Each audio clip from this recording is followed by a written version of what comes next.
MCQ आ जाता है कि बताएं जो सुपर ऑक्साइड्स होते हैं उनमें ऑक्साइड के ऊपर या ऑक्सीजन के ऊपर कौन सा चार्ज होता है। तो या तो 0.5 अगर आता है तो वो भी ठीक होगा, या -1.2 अगर आता है तब भी वो आपके पास ठीक होगा।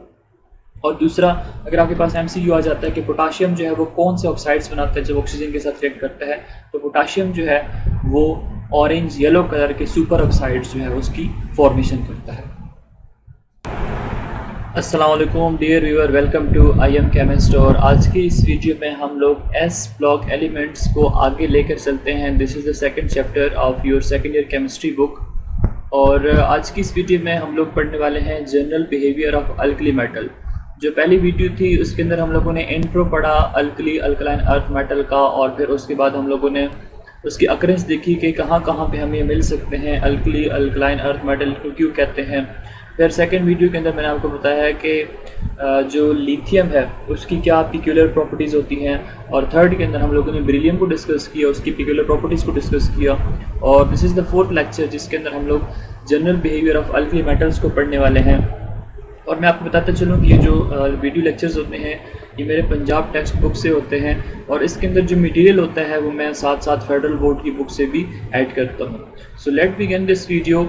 The reducing property of an element depends on the magnitude of its ionization energy। अब reducing properties क्या होती हैं पहले तो इसको डिस्कस करना पड़ेगा, ठीक है। और उसके बाद ionization energy क्या होती है ये मैं लास्ट की वीडियोस में डिस्कस कर चुका हूँ, लेकिन यहाँ पे आपको थोड़ा सा दोबारा बताऊँगा। Reducing agent is a substance which can lose electron. Since alkali metals have got low ionization energy, so they are strong reducing agent. They are highly electropositive. They react readily with halogens। अब इन सब lines का मतलब क्या है इसको समझने की कोशिश करते हैं। देखिए हमारे पास सोडियम है अल्कली मेटल, ठीक है, lithium, sodium, potassium, rubidium, caesium, francium वगैरह। तो सोडियम का एटॉमिक नंबर क्या होता है 11। तो इलेक्ट्रॉनिक कन्फिग्रेशन कुछ इस तरह हो जाएगी 1s2 2s2 2p6 and 3s1। तो फर्स्ट शेल के अंदर 2 इलेक्ट्रॉन हो गए हैं, सेकंड शेल के अंदर कितने हो गए 8 इलेक्ट्रॉन, और थर्ड शेल के अंदर 1 इलेक्ट्रॉन है। अब अगर हम इसको एनर्जी देते हैं, ठीक है, एनर्जी दे के हम ये वाला इलेक्ट्रॉन यहाँ से रिमूव कर लेते हैं, तो इनर शेल में कितने इलेक्ट्रॉन्स रह जाएंगे 8 इलेक्ट्रॉन। और अगर 8 इलेक्ट्रॉन्स रह जाएंगे तो हम क्या कहेंगे कि ये स्टेबल हो गया, वजह कि इसका ऑक्टेट जो है वो कंप्लीट हो गया। इसकी जो कन्फिग्रेशन होती है अब ये नियॉन की इक्वल हो जाती है, और नियॉन क्या है नोबल गैस है और इनर्ट गैस है, ग्रुप 8 के जो एलिमेंट होते हैं ना helium, neon, argon, krypton, xenon वगैरह, अगर उनकी तरह इलेक्ट्रॉनिक कन्फिग्रेशन इनकी हो जाती है एटम की या आयंस की, तो वो क्या होते हैं स्टेबल होते हैं। तो अब कहता है कि जो अल्कली मेटल्स होते हैं उनके साइजेस बड़े होते हैं, क्या होते हैं दे हैव ग्रेटर साइजेस। सबसे ज़्यादा जो बड़े साइजेस होते हैं वो किसके होते हैं वो अल्कली मेटल्स के होते हैं। और जैसे ही आप left to right periodic table move करते हो तो साइजेस एटॉमिक साइजेस क्या हो रहे होते हैं वो डिक्रीज़ हो रहे होते हैं। Down the group increase, left to right periods में क्या होते हैं डिक्रीज हो रहे होते हैं। एनीवेज जब इनके एटॉमिक साइज बड़े हैं तो इसका मतलब है कि जो वैलेंस इलेक्ट्रॉन और न्यूक्लियस के बीच में जो होल्ड होता है वो कम होता है। अगर वो कम होता है तो इनका इलेक्ट्रॉन रिमूव करने के लिए हमें लेस एनर्जी देनी पड़ती है, तो हम इसलिए कहते हैं कि they have low ionization energy. और दूसरी बात, अगर लो आयनाइजेशन एनर्जी है हम इजीली क्या कर सकते हैं इसका वैलेंस इलेक्ट्रॉन रिमूव कर सकते हैं। तो इसका मतलब है कि अगर हमारे पास है सोडियम, हमने उसको एनर्जी दी, इसका हमने इलेक्ट्रॉन रिमूव कर दिए, कन्वर्ट हो गया सोडियम आयन के अंदर, और यहाँ से हम वो इलेक्ट्रॉन लिख लेते हैं। नेगेटिव का मतलब इलेक्ट्रॉन के ऊपर नेगेटिव चार्ज, ये इलेक्ट्रॉन को रिप्रेजेंट कर रहा है। अब ये सोडियम आयन है, ठीक है, सोडियम आयन क्या है इसके ऊपर कौन सा चार्ज आ रहा है पॉजिटिव। कब जब ये इलेक्ट्रॉन रिमूव कर रहा है अपना, तब हम कहते हैं कि इसकी क्या हो रही है यहाँ पे एलिमेंटल स्टेट में ऑक्सीडेशन स्टेट 0 है, यहाँ पे पॉजिटिव 1 में चला गया। इसका मतलब है इंक्रीज इन ऑक्सीडेशन स्टेट को क्या कहते हो, this is known as oxidation. अगर आपके पास ऑक्सीडेशन स्टेट किसी भी एटम की अगर वो आयन में कन्वर्ट होता है इंक्रीज होती है तो हमारे पास वो क्या होता है that is known as oxidation. और यहाँ पे दूसरी बात क्या है कि यहाँ पे लॉस ऑफ इलेक्ट्रॉन है, तब भी क्या है this is also in oxidation. इसी तरह अगर हम इसको क्लोरीन के साथ रिएक्ट करते हैं, लाइक क्लोरीन हमारे पास एक एटम है, ठीक है, और उसके साथ हम इसका एक इलेक्ट्रॉन ऐड कर देते हैं। अगर ये इलेक्ट्रॉन यहाँ से सोडियम ने लूज़ किया, क्लोरीन क्या करता है वही इलेक्ट्रॉन गेन कर लेता है और कन्वर्ट हो जाता है किधर क्लोराइड आयन के अंदर। अब देखें यहाँ पे 0 से क्लोरीन जा रहा है -1 क्लोराइड आयन की फॉर्म में, इसका मतलब यहाँ पे ऑक्सीडेशन स्टेट डिक्रीज कर रही है, तो इसका मतलब यहाँ पे क्या हो रही है रिडक्शन हो रही है। और रिडक्शन में हमारे पास क्या होती है गेन ऑफ इलेक्ट्रॉन्स होते हैं। तो यहाँ पे देखें क्लोरीन एटम क्या कर रहा है इलेक्ट्रॉन को गेन कर रहा है।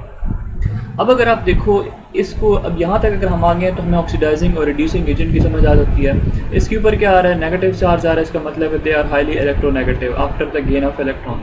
अब ये एक इलेक्ट्रॉन गेन क्यों कर रहा है, एक इलेक्ट्रॉन इसलिए गेन कर रहा है ताकि इसकी जो वैलेंस कन्फिग्रेशन है वो इक्वल हो जाए किसके, आर्गॉन के, ठीक है। क्लोरीन का एटॉमिक नंबर 17 होता है, ठीक है, क्लोरीन का एटॉमिक नंबर 17 है, तो इलेक्ट्रॉनिक कन्फिग्रेशन कुछ इस तरह हो जाएगी 1s2 2s2 2p6 3s2 3p5। इसका मतलब है फर्स्ट शेल के अंदर 2 इलेक्ट्रॉन, सेकंड के अंदर 8 इलेक्ट्रॉन, थर्ड के अंदर 7 इलेक्ट्रॉन।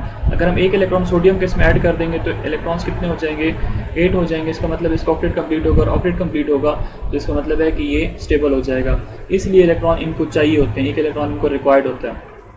यहाँ पे सोडियम की क्या हो रही है, ऑक्सीडेशन, लेकिन दूसरे को क्या कर रहा है, क्लोरीन को रिड्यूस कर रहा है। इसका मतलब है कि सोडियम जो है it can act as a reducing agent.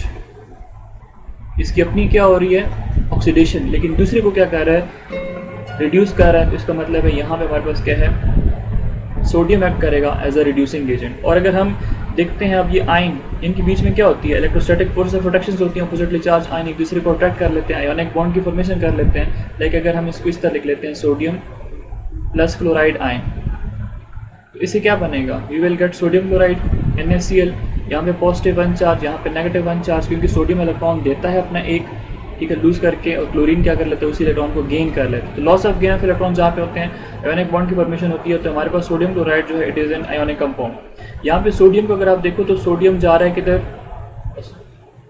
Sodium ये हमारे पास जिन लगकर रिएक्शन करते हैं, तो ये 0 और ये 0, सोडियम जाता है पॉजिटिव 1 में, तो इसका मतलब है इसके हमारे पास क्या हो रही है, ऑक्सीडेशन। क्लोरीन जा रहा है किधर, नेगेटिव 1 में, तो इसका मतलब है हमारे पास यहाँ पे क्या हो रही है, रिडक्शन होती है। अब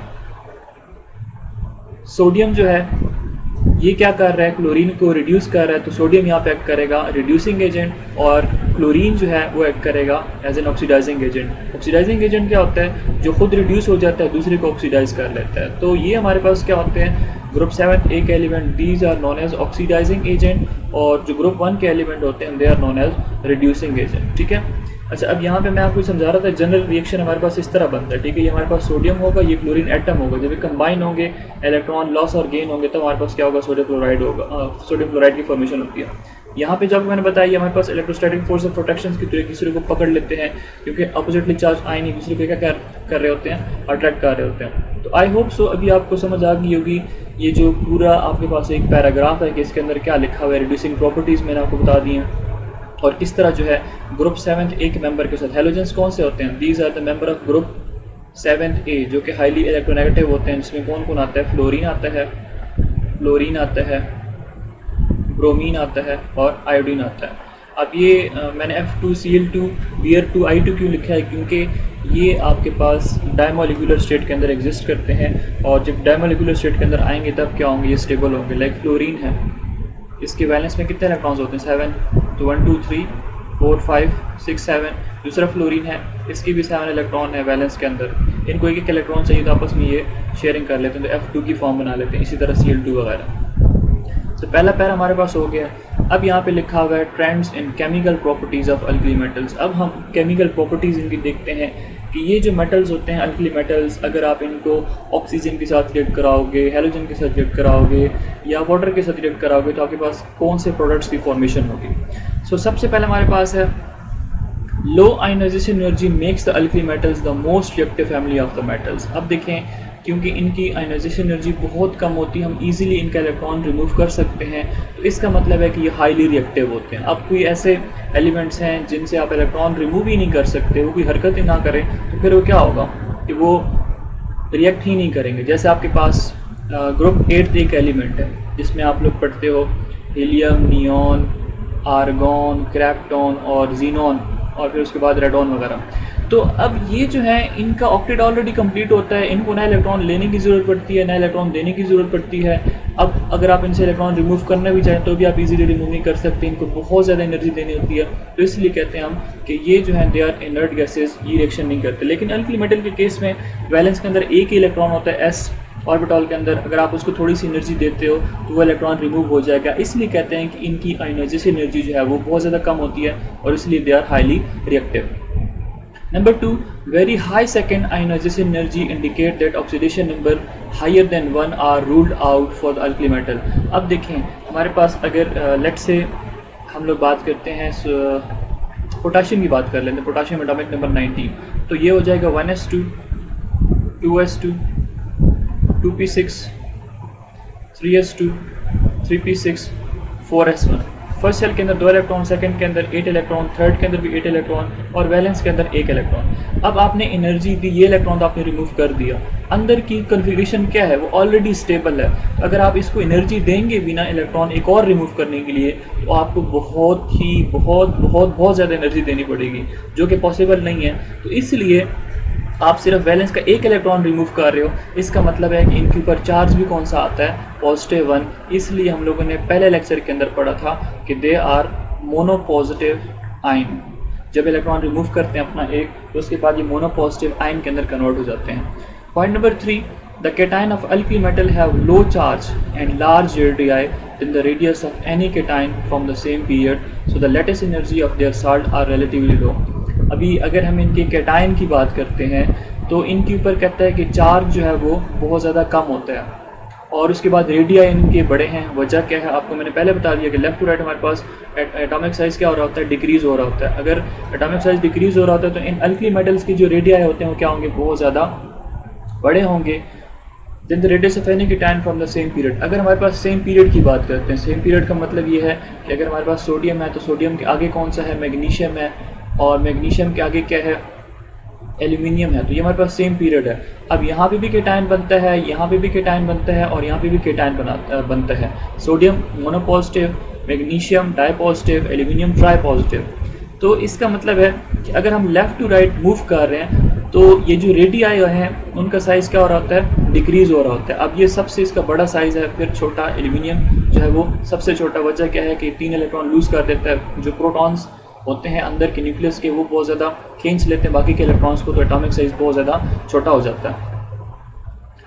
और अब एटॉमिक साइज़ अगर इनके बड़े जो रेडियाइज़ हैं वो बड़े हैं, ठीक है, तो उस वजह से क्या होता है कि इनकी जो लेटेस्ट एनर्जी होती है वो क्या हो जाती है, बहुत ज़्यादा कम हो जाती है। लेटेस्ट एनर्जी क्या होती है, जब हमारे पास कोई क्रिस्टल है, ठीक है, अब देखें कि ये हमारे पास जो ग्रुप 1 एक एलिमेंट्स होते हैं, ये क्या करते हैं, ये आयोनिक कंपाउंड्स बनाते हैं। और आयोनिक कंपाउंड क्या होते हैं, हमेशा क्रिस्टल लैटिस की फॉर्म एग्जिस्ट करते हैं। और क्रिस्टल लैटिस में क्या होता है, अपोजिटली चार्ज आयन एक दूसरे को अट्रैक्ट करती हैं। अब अगर आपने उस क्रिस्टल को तोड़ना है, तो उसको आप क्या देते हो, एनर्जी देते हो, जिसको आप क्रिस्टल एनर्जी कहते हो या लेटेस्ट एनर्जी कहते हो। तो कहता है कि जो इनकी लेटेस्ट एनर्जी होती है उनकी साल्ट की, ये बहुत ज़्यादा लो होती हैं। बाकी जो ग्रुप के मेंबर्स हैं, जो पीरियड के जो मेंबर हैं, उनकी बनिस्बत इनकी जो एनर्जी होती है तो बहुत ज़्यादा लेस होती है। Consequently most of the simple salt of alkali metals are water soluble. अब उस वजह से जब इनकी लेटेस्ट एनर्जी कम होती है, तो जो इनके सॉल्ट्स होते हैं वो वाटर सॉल्युबल होते हैं। लाइक अगर आपके पास सोडियम क्लोराइड, आप सोडियम क्लोराइड को पानी के अंदर डाल देते हैं, तो वो क्या हो जाता है, स्प्लिट हो जाता है सोडियम आयन के अंदर, क्लोराइड आयन के अंदर, मतलब वाटर सॉल्युबल हो जाता है। इस सोडियम को हर साइड से हाइड्रोक्साइड आयन सराउंड कर लेते हैं, क्लोराइड को हर साइड से प्रोटॉन आयन जो है वो सराउंड कर लेते हैं। इसका मतलब है डिजॉल्व हो सकता है। उसकी वजह क्या है, they have low crystal energy, they have low lattice energy. Most of the salts are dissociated completely in aqueous solution. अब एक्वस सोल्यूशन कौन सा होता है, देखें सोल्यूशन तब बनता है जब आपके पास 2 कंपोनेंट्स होते हैं। कौन कौन से कंपोनेंट, जब आपके पास सॉल्यूट भी हो, जब आपके पास सॉल्वेंट भी हो। ये जब मिक्स होंगे तो आपके पास क्या बनेगा, सॉल्यूशन बनेगा। सॉल्यूट कौन सा होता है, जो आप लेसर अमाउंट में लेते हो, और सॉल्वेंट कौन सा होता है, जो आप ग्रेटर अमाउंट में लेते हो। आपने लिया सॉल्यूट सोडियम क्लोराइड, ठीक है, लेसर अमाउंट में, और उसको ऐड कर दिया किसके अंदर, वाटर के सोल्यूशन के अंदर। अब वाटर के सोल्यूशन के अंदर ये क्या हो जाते हैं, स्प्लिट हो जाते हैं आयंस के अंदर। डिसोसिएट का मतलब ये स्प्लिट हो जाएंगे आयंस के अंदर। कौन से आयंस के अंदर, पॉजिटिव आयन और क्लोराइड आयन के अंदर। तो यही चीज़ आप यहाँ पे बता रहा है कि most of the salts are dissociated completely in aqueous solution and the hydroxide are among the strongest bases available। अब बेसिस क्या होते हैं, बेसिस की अगर हम बात करते हैं तो बेसिस वो होते हैं, केमिस्ट्री में हम लोग कंसेप्ट पढ़े हुए हैं कि अगर हमारे पास सोडियम हाइड्रोक्साइड है, आपने इसको वाटर के अंदर डिजोल्व किया, ये स्प्लिट होगा सोडियम आयन के अंदर और हाइड्रो ऑक्साइड आयन के अंदर। अब वो स्पीशी जो कि हाइड्रोक्साइड आयन दे सकती है उसको क्या कहते हो, that is known as base. ठीक है, इसी तरह अगर हमारे पास पोटेशियम हाइड्रोक्साइड है, इसको भी अपने वाटर के अंदर डिसॉल्व कर दिया, एक्वस सोल्यूशन। एक्वस सोल्यूशन कहते हैं जो सोल्यूशन जिसमें आप सॉल्वेंट को वाटर लेते हैं ना, that is known as aqueous solution. अब ये भी क्या करेगा, पोटेशियम आयन देगा, हाइड्रोक्साइड आयन देगा। इसी तरह मैग्नीशियम हाइड्रोक्साइड है, मैग्नीशियम हाइड्रोक्साइड क्या करता है, वाटर के अंदर मैग्नीशियम आयन देगा और हाइड्रोक्साइड आयन देगा। सो इसका मतलब है these all are producing hydroxide ion, hence they are known as what, they are known as bases. तो लेकिन अगर आप ग्रुप 1A के एलिमेंट्स की बात करते हैं, इनके जो बेसिस होते हैं वो बहुत ज़्यादा स्ट्रॉन्गेस्ट होते हैं, और सबसे स्ट्रॉन्गेस्ट बेस कौन सा होता है, दैट इज सोडियम हाइड्रोक्साइड। और ये आप कैसे फाइंड आउट करते हो, with the help of pH. ठीक है, पीएच का कॉन्सेप्ट आप लोगों ने पढ़ा होगा, 0, 7, 14। तो वो सब्सटेंसेस जिनका पीएच लेस देन 7 होता है तो उनको क्या कहते हैं, they are known as acidic substances, and those substances having pH greater than 7 are known as basic substances. तो जो सोडियम हाइड्रोक्साइड है वो बहुत ज़्यादा स्ट्रॉन्ग बेस होता है, इसका पीएच ऑलमोस्ट 14 की इक्वल होता है। तो इसलिए कहते हैं कि जो अल्कली मेटल के हाइड्रोक्साइड्स होते हैं वो बहुत ज़्यादा स्ट्रॉन्ग बेसिस होते हैं। Number 4, they react with oxygen and the surface is tarnished due to the oxide formation. कहता है कि जब आप इन मेटल्स को रिएक्ट कराते हैं ऑक्सीजन के साथ, मतलब इनकी आप कह सकते हो जब आप ऑक्सीडेशन करते हैं, क्योंकि एडिशन ऑफ ऑक्सीजन हमारे पास ऑक्सीडेशन ही होती है, तो उस वजह से क्या होता है कि इनकी जो सरफेस होती है वो टार्निश हो जाती है। उसकी वजह क्या, ख़राब हो जाती है, मतलब उसकी वजह क्या होती है कि उनके ऊपर ऑक्साइड की कोटिंग हो जाती है, मतलब ऑक्साइड्स में कन्वर्ट हो जाते हैं। Only lithium burn in air to form normal oxides. Lithium जो है, अगर आप इस लिथियम को रिएक्ट कराते हैं किसके साथ, ऑक्सीजन के साथ, दिस इज ऑक्सीजन, एयर या ऑक्सीजन एक बात है, तो इससे क्या बनेगा, you will get lithium oxide which is known as normal oxide. अब थोड़ी सी बात हम नॉर्मल ऑक्साइड की बात कर लेते हैं कि हमारे पास ऑक्साइड जो हैं इसकी कितनी टाइप्स होती हैं। ऑलरेडी मैंने आपको पढ़ाया भी था कि we have 3 types of oxide. एक को हम कहते हैं नॉर्मल ऑक्साइड, एक को हम कहते हैं पर ऑक्साइड, और एक को हम कहते हैं सुपर ऑक्साइड। अब फ़र्क क्या है, लाइक अगर हमारे पास लिथियम ऑक्साइड है, हमारे पास Na2O2 है, और उसके बाद हमारे पास है KO2। इनमें फ़र्क ये है सिर्फ और सिर्फ ऑक्सीजन जो है इसके ऊपर चार्ज का फ़र्क है। नॉर्मल ऑक्साइड में हमेशा ऑक्सीजन के ऊपर -2 चार्ज होता है, पर ऑक्साइड में हमेशा ऑक्सीजन के ऊपर -1 चार्ज होता है, सॉरी नॉट +1, -1 चार्ज होता है। और यहाँ पे क्या होता है, -0.5 या -1/2 चार्ज होता है ऑक्सीजन के ऊपर, पोटेशियम के ऊपर +1 charge. So these are the different types of oxide. Sodium जो है वो नॉर्मली पर ऑक्साइड्स और नॉर्मल ऑक्साइड्स बनाते हैं। पोटाशियम हो गया, फिर उसके नीचे जो बाकी के इसके ग्रुप के मेंबर हैं, लिथियम है, सोडियम, पोटाशियम, रुबीडियम, सीजियम और फ्रेंशियम तो वैसे भी रेडिएक्टिव है। तो ये जो है ये हमेशा क्या करते हैं, they form super oxide. Hydrogen दोनों ऑक्साइड बना सकता है, नॉर्मल भी बना सकता है और पर ऑक्साइड भी बना सकता है, लेकिन जो लिथियम है ये क्या करता है, नॉर्मल ऑक्साइड की फॉर्मेशन करता है। तो ऑक्साइड्स की आई होप सो आपको समझ आ गई होगी। अब यहाँ से बुक से देख लेते हैं कि आपकी बुक में इसको क्या लिखा हुआ है। कहता है कि lithium burn in air to form normal oxide. ठीक है, अब यहाँ पे देखो ऑक्साइड के ऊपर चार्ज क्या है, -2, यहाँ पे लिथियम के ऊपर चार्ज क्या है, +1। देखें लिथियम ग्रुप 1 से बिलोंग करता है, तो इसके ऊपर चार्ज क्या आएगा, +1 आएगा। ठीक है, तो एक इलेक्ट्रॉन लूज़ करेगा, वो किसको देगा, यहाँ पे ऑक्साइड को देगा। यहाँ पे 2 लिथियम एटम है, तो इसका मतलब है 2 लिथियम एटम 2 इलेक्ट्रॉन लूज़ करेंगे, और वो ऑक्सीजन क्या करेंगे, गेन करेंगे। ऑक्सीजन जो है उसकी अगर आप कन्फिग्रेशन लिखते हैं, इलेक्ट्रॉनिक कन्फिग्रेशन, सो 1s2, 2s2 और 2p4। इसका मतलब है पहले शेल के अंदर 2 इलेक्ट्रॉन, सेकंड के अंदर 6 इलेक्ट्रॉन। इसको 2 इलेक्ट्रॉन्स चाहिए, 2 इलेक्ट्रॉन देंगे तो इसका ऑक्टेट कंप्लीट होगा, तभी स्टेबल होंगे। तो 2 लिथियम एटम होंगे तो तभी 2 इलेक्ट्रॉन्स मिलेंगे। तो आपके पास क्या बनेगा, लिथियम ऑक्साइड, जिसके में ऑक्सीजन के ऊपर -2 चार्ज है, क्योंकि इसने 2 इलेक्ट्रॉन्स गेन किए हैं लिथियम से, तो it will form normal oxide. अच्छा जी, आगे क्या लिखा हुआ है, the exposed metal are oxidised almost immediately by the oxygen in air and in the presence of moisture.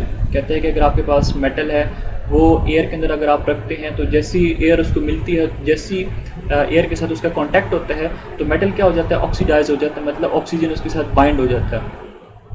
या इन the presence of moisture. Moisture क्या है, मॉइस्चर नमी को कहते हैं। वाटर वेपर्स जो होते हैं, ठीक है, वाटर वेपर्स भी क्या है, ऑक्सीजन एटम मौजूद है, तो ये ऑक्सीजन एटम क्या करता है, ये रिएक्ट कर जाता है मेटल के साथ और मेटल को ऑक्सीडाइज कर लेता है। The oxides formed react with carbon dioxide in the atmosphere to form carbonates.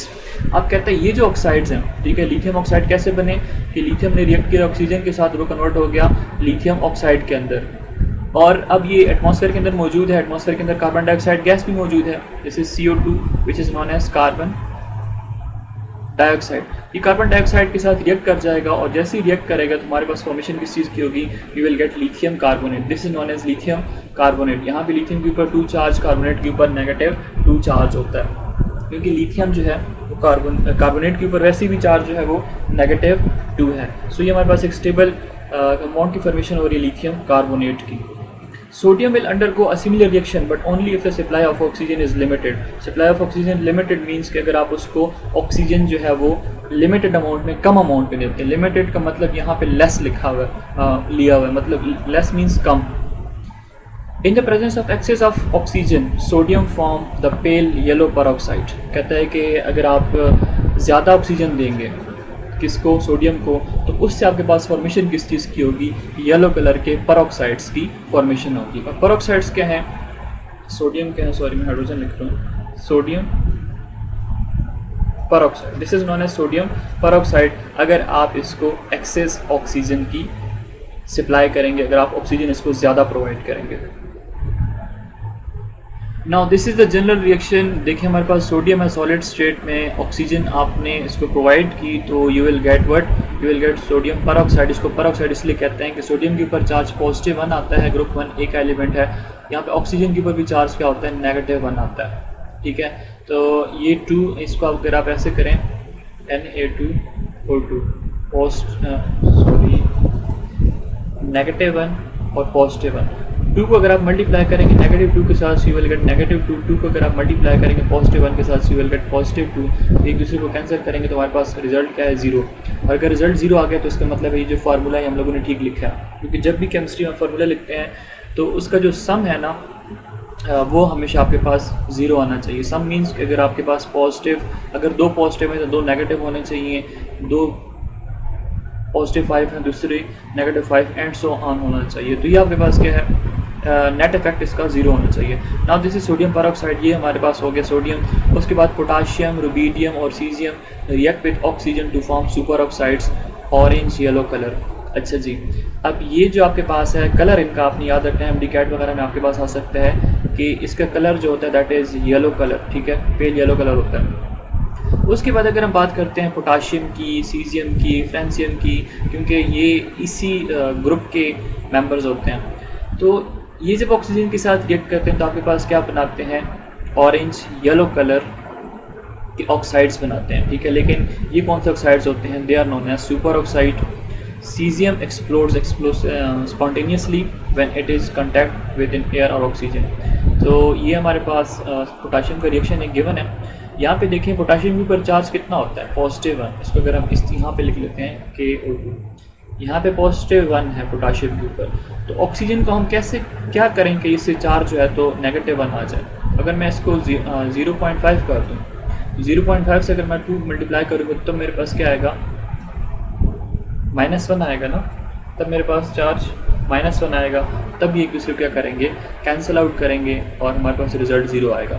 या तो -0.5 या आप इसको कैसे लिखते हैं, -1/2। 1/2 से आपके पास आंसर क्या आता है, 0.5।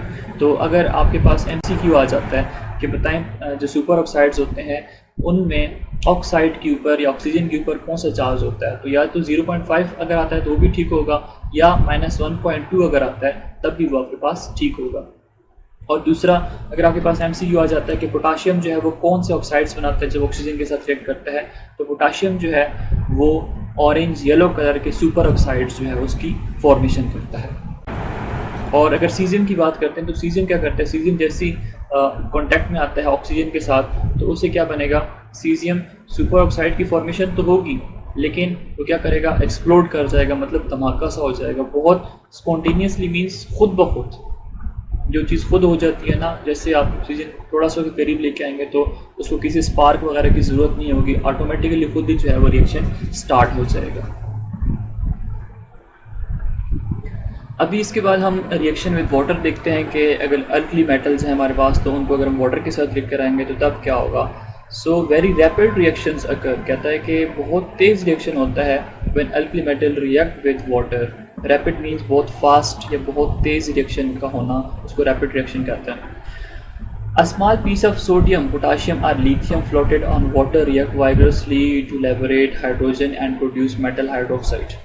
कहता है कि अगर आपके पास एक स्मॉल पीस है सोडियम का या पोटाशियम का या लिथियम का, वो वाटर के ऊपर फ्लोट कर रहा है, ठीक है, तो वो क्या करते हैं, दोनों आपस में रिएक्ट कर जाएंगे और वहाँ से क्या हमारे पास ऑब्टेन होगी, we will get hydrogen gas और साथ में हमारे पास मेटल हाइड्रोक्साइड की फॉर्मेशन होगी। हाइड्रोक्साइड कौन सा आयन होता है, OH नेगेटिव। अगर आप इसके साथ मेटल अटैच कर देंगे so this is now known as metal hydroxide.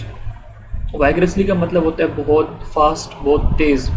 Liberate का मतलब निकालना, ठीक है, और किस चीज़ को, हाइड्रोजन को निकालते हैं। कहता है अगर आपके पास सोडियम मेटल है, आपने उसके साथ वाटर को रिएक्ट किया, उससे आपके पास क्या बनेगा, you will get sodium hydroxide which is metal hydroxide. जो आपको मेटल हाइड्रोक्साइड बता रहा है ना, दैट इज सोडियम हाइड्रोक्साइड। और साथ में आपके पास क्या, हाइड्रोजन गैस यहाँ से रिलीज हो जाएगी। तो ये प्रॉपर्टी है कि जब कभी आप अल्कली मेटल को रिएक्ट कराएंगे तो वहाँ पे वो क्या करेंगे, एक्सप्लोड कर जाएंगे। जैसे एक्सप्लोड करेंगे you will gate base sodium hydroxide. ये मेटल कोई भी है, पोटाशियम है तो पोटाशियम हाइड्रोक्साइड होगा, लेकिन अगर आप यहाँ पे पोटाशियम लिख लेते हैं तो तब भी आपके पास क्या होगा, you will get what, you will gate potassium hydroxide which is also a base, और साथ में हाइड्रोजन गैस जो है यहाँ से रिलीज़ हो जाएगी। और दूसरी बात आपको बताऊं कि जब हम लैब के अंदर जाते हैं तो लैब के अंदर हमें ये कहा जाता है कि भाई जब आग लग जाए तो उसके ऊपर पानी डालें, लेकिन याद रखें कि अगर आप अल्कली मेटल्स पड़े हैं, यहाँ पे सोडियम पड़ा हुआ है, पोटाशियम पड़ा हुआ है, अगर आप उसके ऊपर पानी डालेंगे तो आग बजाए कि बुझ जाए, वो और भी ज़्यादा भड़क उठती है। तो इसलिए जब भी आग शायद लग जाए तो पहले देखेंगे कौन सा केमिकल है जिस वजह से आग लगी है। ये कुछ प्रिकॉशनरी मेजर्स हैं जो लैब के अंदर आप लिया करें। Anyways the reaction become increasingly vigorous from lithium to caesium. कहते हैं कि जब हम टॉप टू बॉटम आते हैं, लिथियम का ऑक्सीजन के साथ रिएक्शन अगर होता भी है तो इतना फास्ट नहीं होता, लेकिन जैसे आप डाउनवर्ड आते हैं तो रिएक्शन जो है वो बहुत ज़्यादा फास्ट होता है, बहुत ज़्यादा तेज़ होता है। Potassium, rubidium and caesium are so highly reactive that they react with ice even at -10 degree centigrade. कहता है कि आइस अब क्या है, आइस वाटर की 3 स्टेट्स हैं ना, H2O लिक्विड की फॉर्म में, H2O सॉलिड की फॉर्म में और H2O वेपर्स की फॉर्म में, गैशियस फॉर्म। ठीक है, लिक्विड में जो नॉर्मल हम पानी पीते हैं, सॉलिड फॉर्म में मींस के आइस, और ये जो वेपर्स बुखारात वगैरह उड़ जाते हैं तो उनको गैशियस फॉर्म कहते हैं। ये आइस जो है, कहता है कि ये जो अल्कली मेटल्स में स्पेशली पोटाशियम, रुबिडियम और सीजियम होते हैं, क्योंकि आप डाउन द ग्रुप आ रहे हैं लिथियम, सोडियम, पोटाशियम, रुबिडियम और सीजियम। कहते हैं डाउन द ग्रुप रिएक्टिविटी क्या हो रही होती है, बहुत ज़्यादा तेज़ हो रही होती है, बहुत फास्ट रिएक्शंस हो रहे होते हैं। लिथियम, सोडियम तो फिर भी गुजारा कर लेंगे, लेकिन पोटाशियम, रुबिडियम कहते हैं कि अगर आप इनको इवन आइस के साथ भी रिएक्ट करा दें, वाटर के साथ जो आइस फॉर्म में है, तब भी वो -10 डिग्री सेंटीग्रेड पे जाके रिएक्ट कर जाएगा। तो आप देख सकते हैं, आप इमेजिन करें कि कितना ये फास्ट रिएक्शन करते हैं। Number 6, alkali metal form ionic hydrides with hydrogen. अब देखें, हाइड्रोजन वैसे जनरल ऑक्सीडेशन स्टेट शो करता है +1। आप लोगों ने ऑक्सीडेशन स्टेट्स के रूल्स जो हैं वहाँ पे पढ़ा हुआ है इलेक्ट्रोकेमिस्ट्री के अंदर फर्स्ट ईयर में, लेकिन हाइड्रोजन -1 ऑक्सीडेशन स्टेट भी शो करता है। और जब कभी हाइड्रोजन -1 ऑक्सीडेशन स्टेट शो करता है, इसको आप क्या कहते हैं, that is known as hydride. देखें, आपके पास H है, आपके पास H पॉजिटिव है, आपके पास H नेगेटिव है। H is known as hydrogen atom, H positive is known as hydrogen positive ion है, प्रोटॉन इसको बोलते हैं, और H negative is known as hydride ion. ठीक है, दिस इज़ हाइड्राइड आयन। अब यहाँ पे होता क्या है कि जो अल्कली मेटल्स हैं, लाइक अगर हमारे पास सोडियम है, ठीक है, सोडियम को आपने रिएक्ट किया किसके साथ, हाइड्रोजन गैस के साथ, so you will get what, you will get sodium hydride. अब यहाँ पे सोडियम क्या कर रहा होता है, सोडियम जो है अपना इलेक्ट्रॉन लूज़ करता है और हाइड्रोजन क्या कर लेता है, उसको गेन कर लेता है। क्योंकि हाइड्रोजन के पास अगर आप देखें तो हाइड्रोजन का एटॉमिक नंबर क्या है, 1 है, तो इसका मतलब इसके पास एक इलेक्ट्रॉन होता है, तो इसकी कन्फिग्रेशन हो जाएगी 1s1।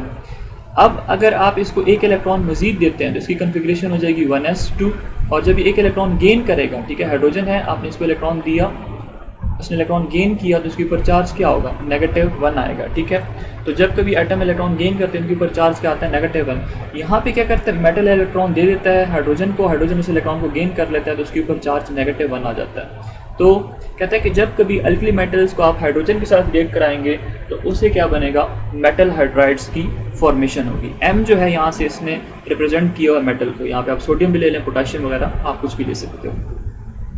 Rubidium and caesium react violently, violent फिर अगेन फास्ट रिएक्शन करते हैं with hydrogen eight room temperature. ठीक है, इनका जो अगर आप डाउन द ग्रुप फिर आ रहे हैं, ठीक है, तो रिएक्टिविटी हाइड्रोजन के साथ भी इनकी इंक्रीज हो रही है। जैसे वाटर के साथ इंक्रीज होती है वैसे हमारे पास हाइड्रोजन के साथ भी इनकी रिएक्टिविटी जो है वो बहुत ज़्यादा हो जाती है। The other 3 metals required elevated temperature in order to form hydride.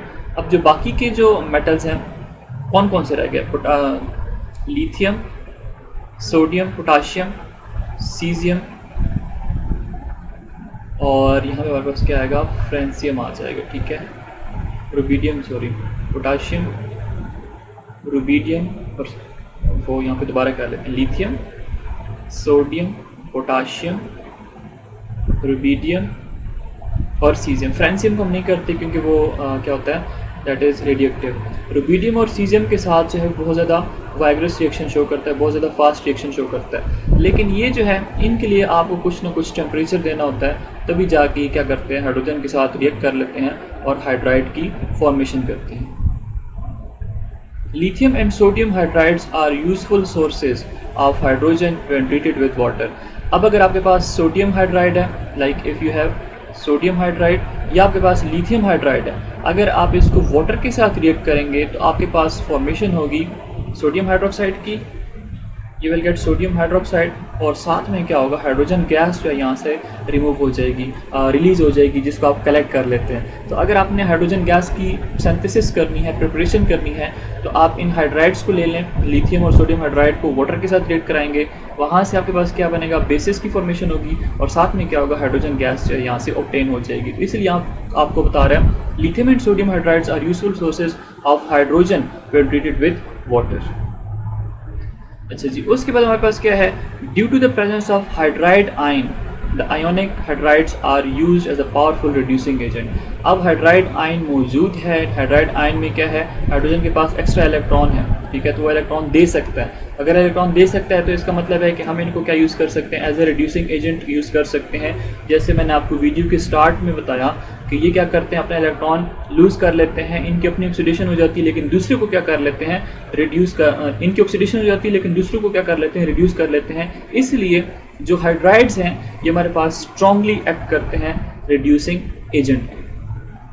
Lithium is the only group 1A metals that combine with nitrogen and carbon to form nitrides and carbide respectively। अब जो लास्ट प्रीवियस वीडियोस थी उसके अंदर मैंने आपको बताया था कि लिथियम जो है उसकी एनॉमलस प्रॉपर्टीज़ होती हैं, पेक्यूलर प्रॉपर्टीज़ कुछ होती हैं, उसमें से एक प्रॉपर्टी आपको मैंने पढ़ाई थी कि जब कभी लिथियम को आप नाइट्रोजन के साथ रिएक्ट कराएंगे so you will gate nitride, ठीक है, लिथियम नाइट्राइड। बाकी जो अल्कली मेटल्स होते हैं वो ये रिएक्शन नहीं देते। इसी तरह लिथियम को आपने रिएक्ट किया कार्बन के साथ so you will get lithium carbide. Now this is Li4C, ये हमारे पास क्या है, दिस इज लिथियम कार्बाइड। अच्छा, अगर हम स्टेट की बात करते हैं तो यहाँ पे सोडियम के ऊपर लिथियम के ऊपर स्टेट +1 है, तो यहाँ पे स्टेट क्या होगी, नाइट्रोजन के ऊपर दैट वुड बी -3। कार्बन के ऊपर, यहाँ पे लिथियम के ऊपर स्टेट +1 होती है, तो +1 को अगर आप 4 से मल्टीप्लाई करेंगे +4, यहाँ पे -4 बनाने के लिए हम यहाँ पे -4 बना लेते हैं, ये हमारे पास इसकी ऑक्सीडेशन स्टेट होती है। कार्बन यहाँ पे क्या हो रहा है, यहाँ पे कार्बन के ऊपर स्टेट क्या है, 0 है, तो कार्बन की अगर आप देखें तो कार्बन की ऑक्सीडेशन स्टेट डिक्रीज हो रहा है, तो इसका मतलब है कार्बन की क्या हो रही है, रिडक्शन हो रही है। लिथियम जो है 0 से किधर जा रहा है, +1 में, तो इसका मतलब है यहाँ भी इसकी क्या हो रही है, ऑक्सीडेशन। कार्बन को क्या कर रहे हैं, रिड्यूस कर रहे हैं, तो इसका मतलब है lithium would act as a reducing agent. यहाँ पे सोडियम का भी यही है कि सोडियम डायटोमिक स्टेट में इसके ऊपर स्टेट 0 है, यहाँ से 0 से किधर जा रहा है, -3 में, तो इसका मतलब है ऑक्सीजन की, नाइट्रोजन की क्या हो रही है, रिडक्शन हो रही है। लिथियम यहाँ पे किस स्टेट में है, 0 स्टेट में है, यहाँ पे +1 में जा रहा है, तो इसका मतलब इसकी अपनी ऑक्सीडेशन हो रही है, तो नाइट्रोजन को ये क्या कर रहा है, रिड्यूस कर रहा है, इसलिए ये रिड्यूसिंग एजेंट का काम करता है। लिथियम हाइड्राइड को अपने वाटर के साथ रिएक्ट करेगा तो तब आपके पास लिथियम हाइड्रोक्साइड और हाइड्रोजन की फॉर्मेशन होगी। यह भी इससे पहले के रिएक्शन में हम लोगों ने देख लिया हुआ। अच्छा जी, next, due to the presence of hydride ion the ionic hydrides are used as a powerful reducing agent. Sorry यहाँ पे दोबारा से रिपीट हो रहा है, तो यहाँ से हम इसको काट देते हैं। So now we have the last reaction of अल्फी मेटल विद हैलोजेंस। ठीक है, हैलोजेंस कौन से होते हैं? Halogens are the member of group 7A। ठीक है, जिसमें हम लोग पढ़ते हैं फ्लोरीन के बारे में, क्लोरीन के बारे में, ब्रोमीन के बारे में और I2 आयोडीन के बारे में। अल्फी metal react easily with halogens to give halides. Halides क्या होते हैं कि जब कभी मेटल के साथ आप हैलोजन को रिएक्ट करा देते हैं MH, तो M is the metal, sorry M और X, हैलोजन को हम रिप्रेजेंट करते हैं कैपिटल X के साथ। आप लोगों ने अल्काइल हैलाइड्स के चैप्टर में पढ़ा होगा। तो M के ऊपर पॉजिटिव 1 चार्ज, हैलाइड के ऊपर negative 1 charge. Now these are known as metal halides. Lithium and sodium for example react slowly with chlorine at room temperature. अगर हम लिथियम और सोडियम की बात करते हैं तो इनका जो रिएक्शन होता है वो बहुत ज़्यादा स्लो होता है क्लोरीन के साथ। Molten sodium burn with brilliant yellow flame in a chlorine atmosphere to form sodium chloride. कहता है कि जो मोल्टन स्टेट का मतलब जो लिक्विड स्टेट में होता है, ठीक है, जो पिघला होता है that is known as molten state. कहता है अगर आपके पास मोल्टन फॉर्म में मौजूद है सोडियम, अगर आप उसको क्लोरीन के साथ रिएक्ट करते हैं तो क्या करेगा, येलो कलर का फ्लेम देगा और आपके पास फॉर्मेशन किस चीज़ की होगी, you will get the formation of sodium chloride. NaCl क्या है, that is sodium chloride. Potassium, rubidium and caesium react vigorously with all the halogens forming metal halides. लेकिन अगर आप बाकी के ग्रुप के मेंबर्स की बात करते हैं, लाइक पोटाशियम हो गया, रुबीडियम हो गया, सीजियम हो गया, तो इनकी अगर आप बात करते हो तो ये क्लोरीन के साथ बहुत फास्ट रिएक्शन शो करते हैं। रादर ये जितने भी हैलोजन हैं सब हैलोजन के साथ मिलते हैं, सब के साथ बना के रखते हैं, सबके साथ बॉन्डिंग करते हैं, तो इनका रिएक्शन बहुत ज़्यादा फास्ट होता है। ऑल अल्फी metal form their sulphides when reacted or treated with molten sulphur. कहता है कि जितने भी हैलोजेंस होते हैं अगर आप इनका रिएक्शन कराते हो सल्फ़र के साथ, तो सल्फ़र के साथ क्या करते हैं, ये सल्फाइड्स की फॉर्मेशन करते हैं। जैसे आपको अगर यहाँ पे सोडियम आप रख दें और इसको आप रिएक्ट कर दें तो ये इसे क्या बनेगा, you will get sodium sulphide. इसी तरह अगर आपके पास पोटाशियम है, ठीक है, आपके पास पोटाशियम है, आपने सल्फ़र के साथ इसको ट्रीट किया, you will get K2S which is known as potassium sulphide. तो जनरल रिएक्शन यहाँ पे गिवन है, दिस इज़ मेटल, ठीक है, यहाँ पे सल्फ़र है तो यहाँ पे मेटल, यहाँ पे -2 इसके ऊपर चार्ज आ जाता है। दो मेटल्स हैं तो दोनों मेटल एक एक इलेक्ट्रॉन डोनेट करेंगे, तो सल्फर को 2 इलेक्ट्रॉन्स चाहिए होते हैं बैलेंस में। जिस तरह ऑक्सीजन को 2 इलेक्ट्रॉन्स चाहिए अपना कंप्लीट करने के लिए, ऑक्सीजन के नीचे क्या है, सल्फर भी होता है ना, सेम ग्रुप के अंदर, ग्रुप 6 के अंदर है, तो उसको भी 2 इलेक्ट्रॉन्स चाहिए होते हैं। So this is how it react with sulphur, मतलब जो अल्कली मेटल्स होते हैं they react with sulphur. So student, this was all about the trends in chemical properties of alkali metal. Next जो वीडियो होगी उसके अंदर हम इंशाल्लाह डिस्कस करेंगे trends in chemical properties of alkaline earth metal. If you like this video please subscribe to my YouTube channel. Thanks for watching and stay connected with I am chemist.